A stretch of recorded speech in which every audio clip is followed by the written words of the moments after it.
लाडकी बहीण योजनेमध्ये 26 लाख नावं कमी झाली आहेत असं सुप्रिया सुळेंनी म्हटलं। तुम्ही फॉर्म कसे भरून घेतले असा सवालही सुप्रिया सुळेंनी विचारला।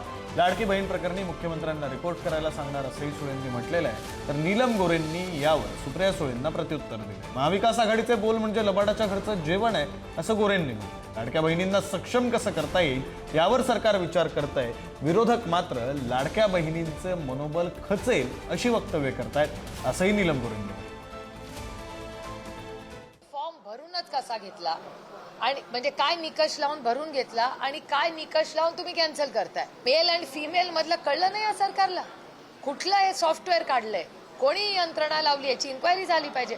आणि मी माननीय मुख्यमंत्र्यांना विनंती करणार आहे की याची इधर सीएजी रिपोर्ट काढा, ह्याच्यावर व्हाईट पेपर काढा आणि याच्यावर पूर्णपणे या स्कीमवर एक मोठी जम्बो इन्क्वायरी लावली गेली पाहिजे। सन्माननीय उपमुख्यमंत्री एकनाथजी शिंदे यांच्या मार्गदर्शनानुसार ह्या 1,500 रुपये जो त्यांना निधी मिळतो आहे तो निधी फक्त सुरुवात आहे, तो शेवट नाही आहे।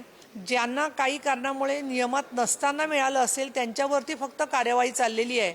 परंतु विरोधक जे आहेत ते लाडक्या बहिणींचं मन खचेल अशा पद्धतीच्या माहितीचा दुरुपयोग करत आहेत। विधानसभेला निवडणुकीमध्ये जो पराभव झाला त्याबद्दलची पश्चातबुद्धी जी आहे ती महाविकास आघाडीला अजूनसुद्धा त्यांना जी ठेच लागली आहे त्याच्यामधलं रक्त त्यांचं भळबळत आहे आणि म्हणून ते अशा प्रकारचे बेछूट आरोप वेदनेने कळवळून करतायत।